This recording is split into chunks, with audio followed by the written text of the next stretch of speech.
Hong Kong, meaning fragrant port, lies on the southeast coast of China and is one of the busiest cities in the world. In this pulsating melting pot, Chinese culture mixes with British influences. As a result of the Opium Wars, Hong Kong was proclaimed a colony of the British Crown.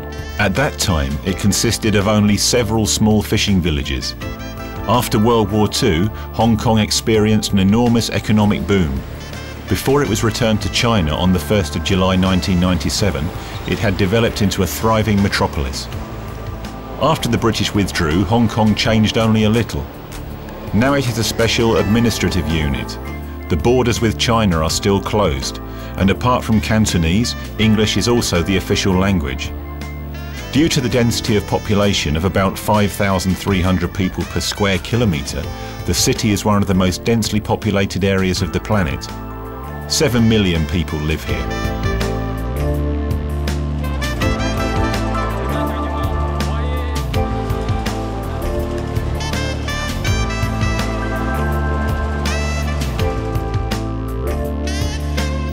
Many contrasts are witnessed to the history of the city. Next to skyscrapers, there are old temples and villages pointing to the long Chinese history. An example of the historical heritage of Hong Kong is Sam Tung Uk Museum in the north of the Kowloon Peninsula. Inside you can have a look at a 200-year-old Hakka village. The colourful hall, decorated with a beautiful wooden coating, used to serve as a place for ancestor worship.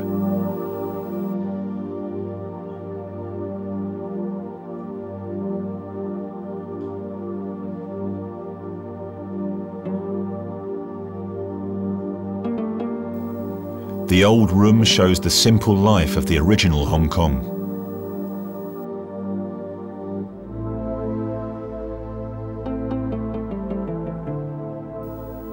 Hakka houses used to be enclosed by 5-metre-high walls so that they were protected from pirates.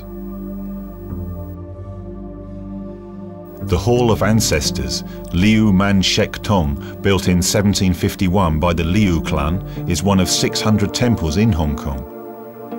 Apart from Taoism and Buddhism, it's ancestor cult which plays an important role in Chinese tradition.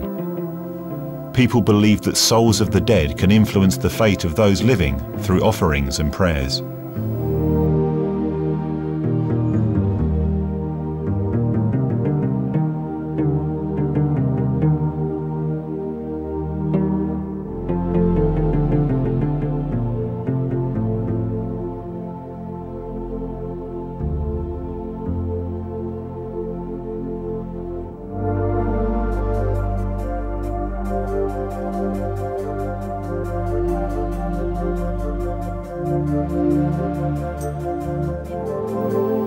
Tai Fu Tai Mansion was built in 1865 as the seat of a successful merchant.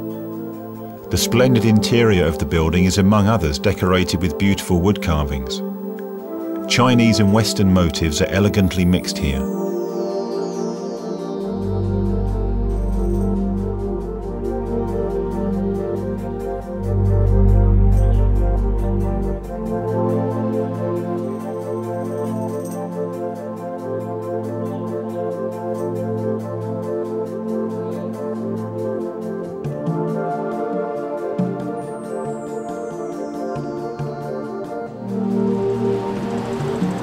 The visitor to Hong Kong can experience a real mystery of Chinese tradition in the Western District.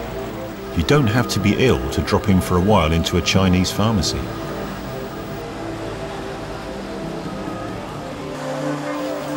In Hong Kong, you don't get any pills, but individually mixed herbal mixtures.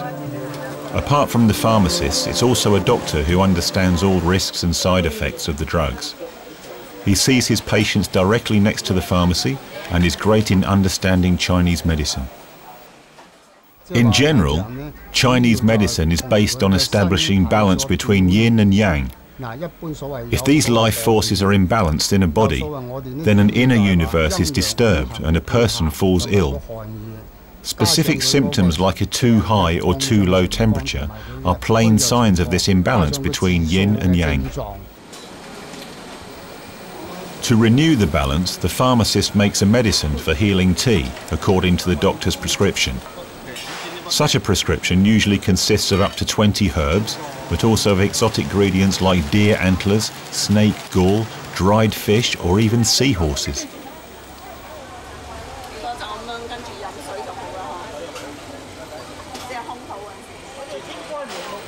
If you are in a hurry and you only want to prevent illnesses, you can take some tea along with you. No Western lemonade can match this refreshing Chinese drink. Hong Kong is a paradise for tea lovers. If you are interested in tea plants, harvesting and drinking, you should go and visit a tea plantation.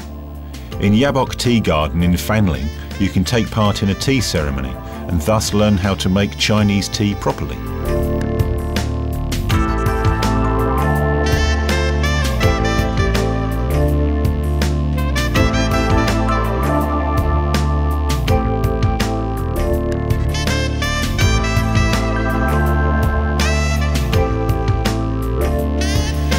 First, vessels are cleaned by hot water of a temperature of exactly 98 degrees C. The first tea serves only to clean the tea leaves. Its flavour is too strong and it is poured out. The second time the tea is made, it is allowed to soak for a minute only, so that the tea can develop its characteristic aroma.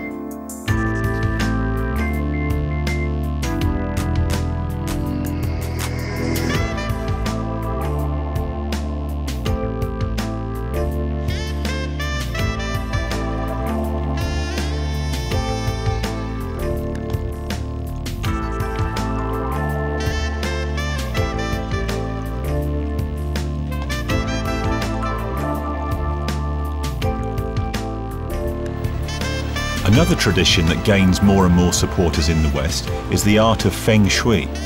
Literally, it means wind and water, and it is based on Taoistic natural philosophy. The original aim of Feng Shui was to place buildings into the country as harmoniously as possible.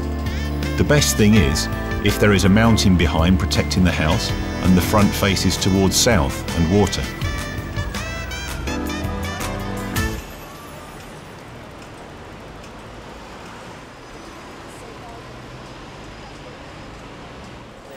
It's hard for an inexperienced person to see any system in the chaos of Hong Kong's streets. However, tight in the centre of this seeming chaos, there is a lot from the art of Feng Shui, which is supposed to bring luck and wealth, and which is used by some companies in the red to prosper. Master Kun Lung is an expert on Feng Shui, who also knows all the intricacies of negative Feng Shui effects. This is the China building, the Li Ka-shing's Changgong head office. This one is the very square. We call the earth element. The earth is meaning the money. In these 20 years, Li Ka-shing Changgong Holding is very rich in Hong Kong. 20 years ago, a small company. After 20 years ago, his office is very bigger in Hong Kong. But in 1993, this entertainment building is the angle point, pointing from his head office. At that time, the Changgong business is not very good because that building is similar like the enemy take the knife to pointing from his heart. Feng Shui experts knew what to do. They simply built another building nearby, of course strictly according to the principles of Feng Shui. Since they have moved, their business has flourished again. Except for a bit of belief and superstitions, the compass plays the most important role in Feng Shui. Even rooms have to be in harmony with the cardinal points. This knowledge has been taught in China for thousands of years, and Master Kun Lung also passes his knowledge on. He even chose his name according to Feng Shui principles. This is my name. My name is the Kun Lung. The Lung is the dragon, represent the mountain up and down similar like the dragon. The Kun is looking for. That's meaning I want to looking for the dragon mouth to find the good energy for me or for my client, to easier to get the money, get a good health and and love something else. The bird marked in the Kowloon district takes place in an idyllic Chinese garden. Because of their small flats, people in Hong Kong keep, instead of cats and dogs, animals that need less space. You can hear that the animals enjoy their trip to the bird market.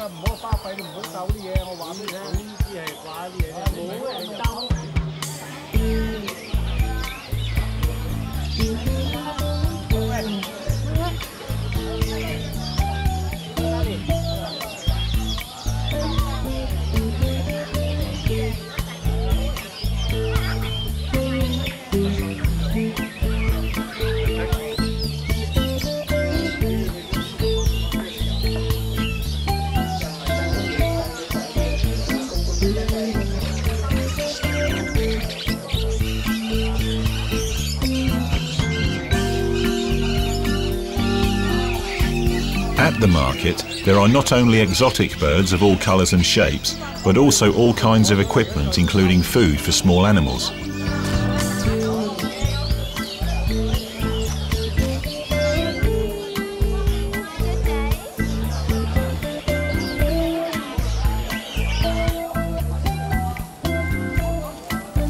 Right behind the bird market is the Flower Market Road, a small picturesque flower market. Many locals shop here to decorate their flats, as well as hotel employees who buy flower decorations for foyers here. If you want to get away from the noise in the streets and to get a good view, you can go by tram up the 554-metre high peak. Around 1870, it was an exclusive residence district for rich Europeans built on the highest mountain on the island of Hong Kong. For almost 20 years, bearers had to transport loads as well as rich neighbours in sedan chairs up the peak. Only in 1888, after the peak tram was built, were bearers freed from the burden.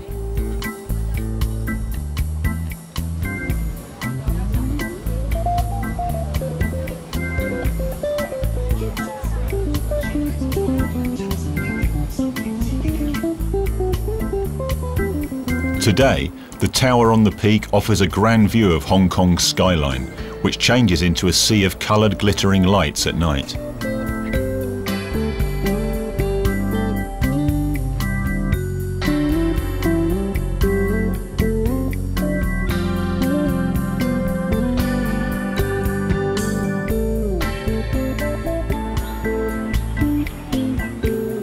Hong Kong Park looks like a green oasis in the middle of skyscrapers.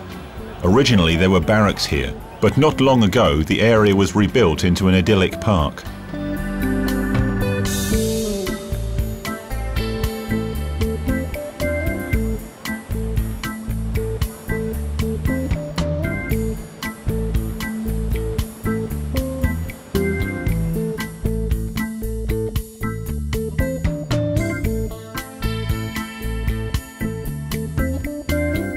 If you ever wanted to take part in a Tai Chi class, you have a chance to do so in Hong Kong Park in the morning.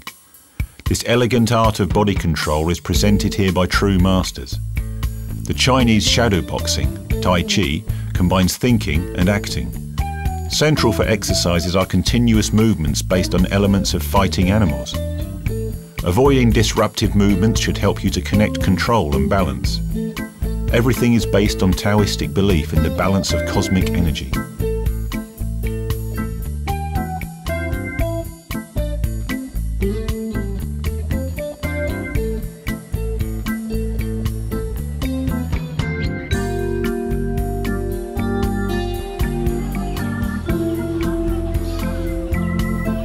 In Hong Kong Park, there is an aviary especially for exotic birds from the Malaysian rainforest. You can easily forget the city around you watching such natural beauty.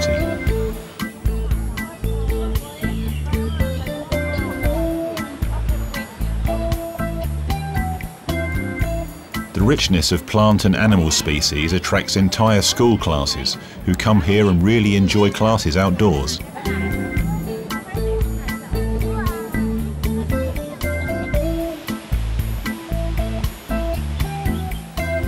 Hong Kong Park, with its fairy tale-like waterfall, also attracts photographers for shooting. Not only models, but also tourists and locals like to pose in front of such pretty scenery.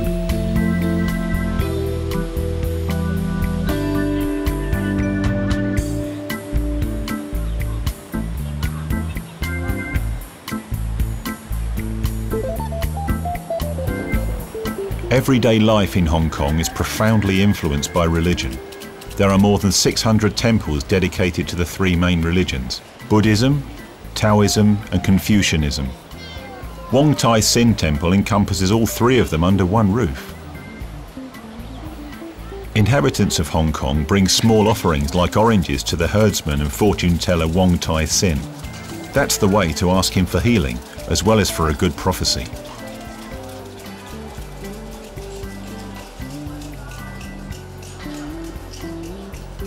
When fortune telling, a vessel with bamboo sticks is shaken long enough until one of them drops out. What's important is the number on the stick. You can also find out about the future of your relatives or friends, but you mustn't mix up the numbers.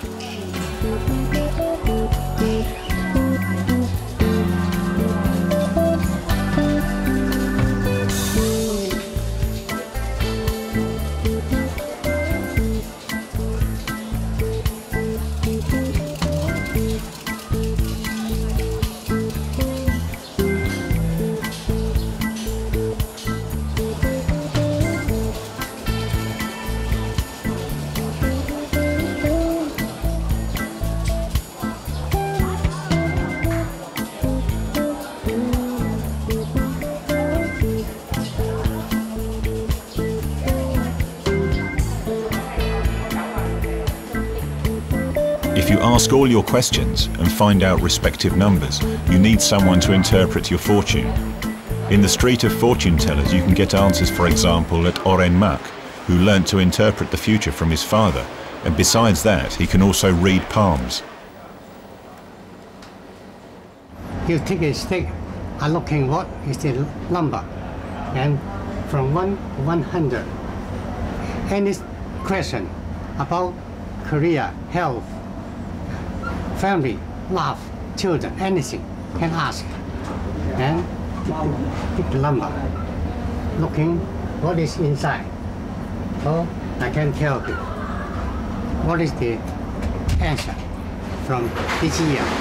Only 1 year can talk it.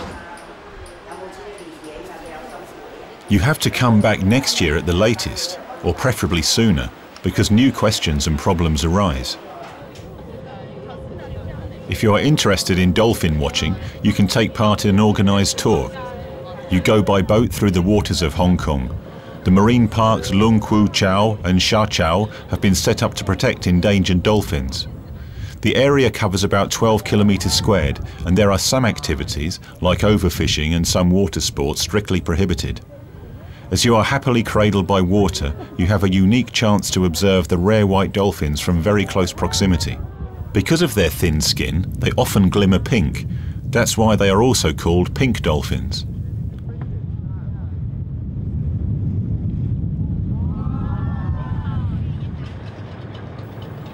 Another escape from the hectic bustle of Hong Kong is a trip to one of the surrounding islands. Easy to reach by ferry are Lantau, Lama and Chiang Chau Islands. Chiang Chau is a special attraction because here you can completely regenerate from the polluted air in Hong Kong. On this island, cars are strictly prohibited. You can walk or go by bike.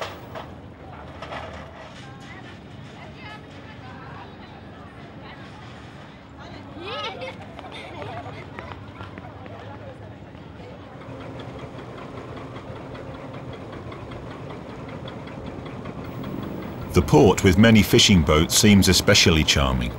They are still partly inhabited by whole families. Anchoring in the port, they put to sea only to fish. With a bit of luck, you can watch the boat landing and witness the unloading of its catch. You should then try the result of such a catch fresh at one of the restaurants in the port.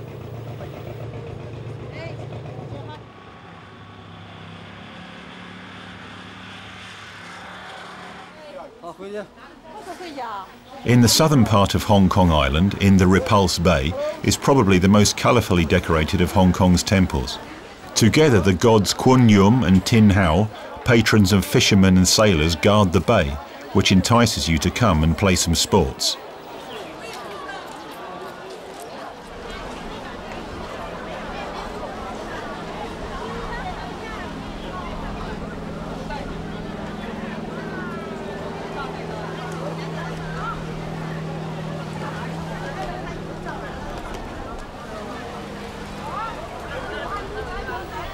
Some of the most closely guarded secrets of Hong Kong are its many great sandy beaches, which are usually not far by bus or ferry from the centre.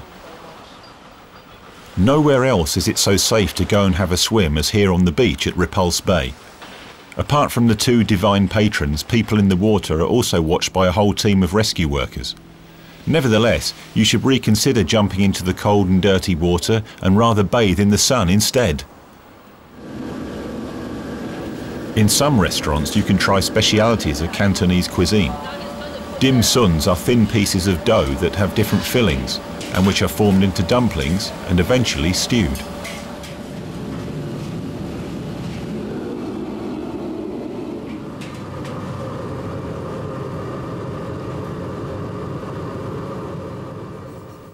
Dim sum. Touch the heart, translated literally.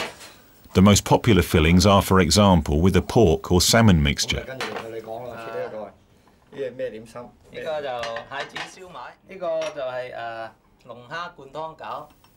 In former times, however, this appetizer wasn't served a la carte.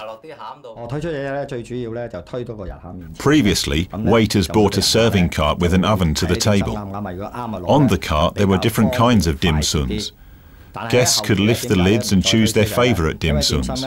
Today they are not served like that anymore because the fire hazard is too high. Dim sums were overcooked after some time in the oven anyway, and they weren't as fresh anymore.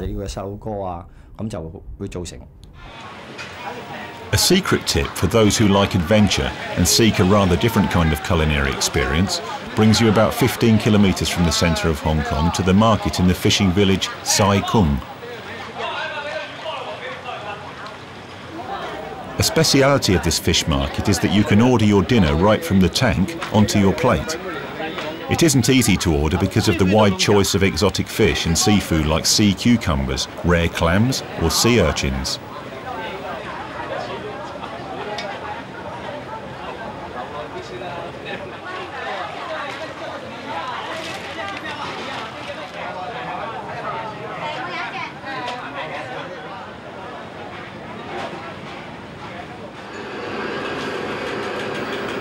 Preparation of food in restaurants is as simple as possible. It doesn't matter whether you ordered fish or seafood. Almost everything is stewed or fried in huge pans. Spices are used only seldom.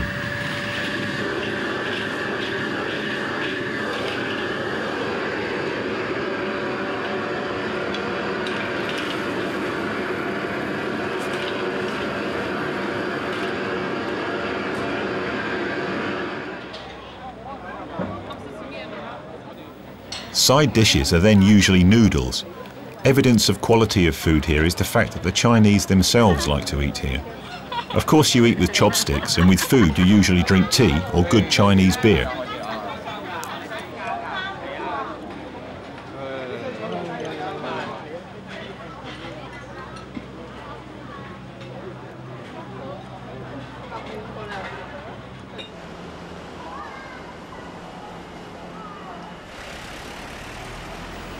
A popular pastime in Hong Kong is shopping. Shops and markets are open till late at night. Because of the huge choice, Hong Kong is a shopping paradise, but it isn't a paradise of low prices any longer.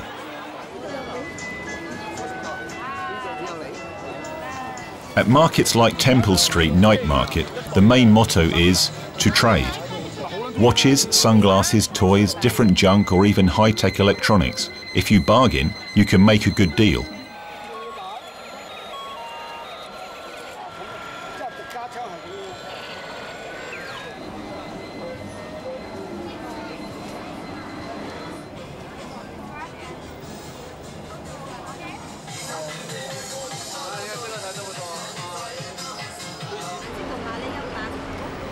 Many fortune tellers settled in Temple Street. They can provide passers-by with a short insight into their future.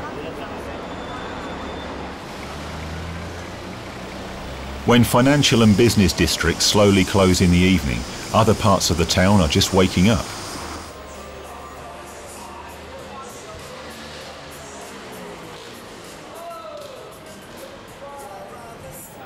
Hong Kong is a city of long nights. Before you plunge into its nightlife, the best place to have a good meal is Soho, a quarter full of restaurants. There are countless restaurants and bistros here. In small crooked streets, cooks proudly show their art to attract more guests.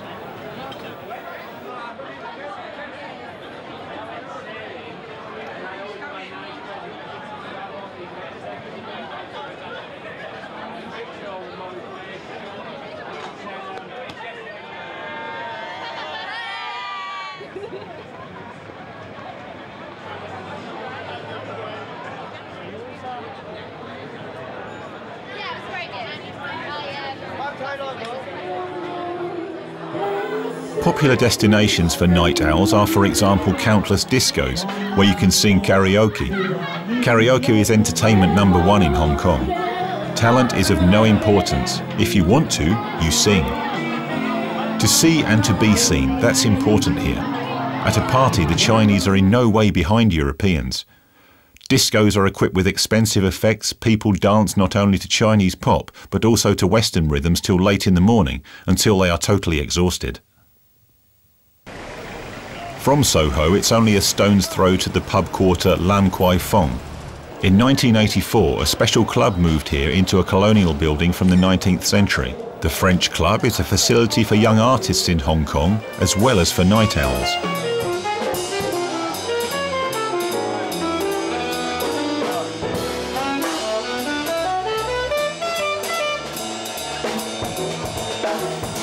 Head of the French Club, Catherine Lau, is somewhat proud of her club. It's an arts club and we're a charity. When people come to perform or exhibit, they do not have to pay rents because we are very fortunate to have the use of the space from the government.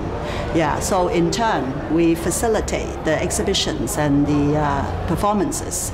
So only after they sell any works or after they sell any tickets, then we take off a small commission to cover our costs. But we have other facilities and we have sponsors to bring in income to support all the arts activities.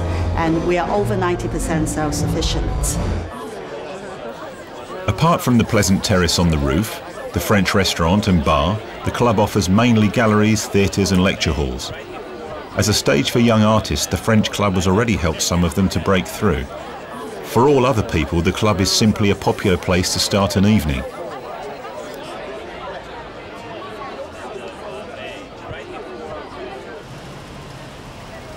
Lam Kwai Fong is very busy. Part of the nightlife happens in the streets in front of the bars before people move later on to discos.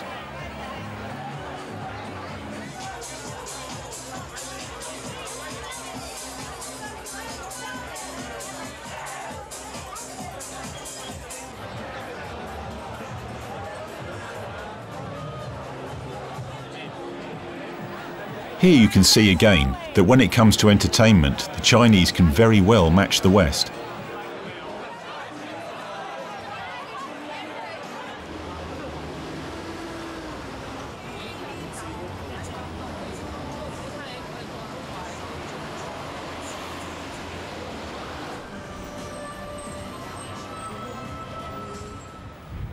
Hong Kong is the metropolis of the whole of Southeast Asia. It's about as big as New York and has at least as much to offer. This unique mixture of the old and the new, of Far Eastern and Western cultures is totally fascinating. You have to yield to the hectic atmosphere and open your senses not only to culinary specialities. For those who have experienced Hong Kong in its full splendor, it's hard not to fall in love with the city.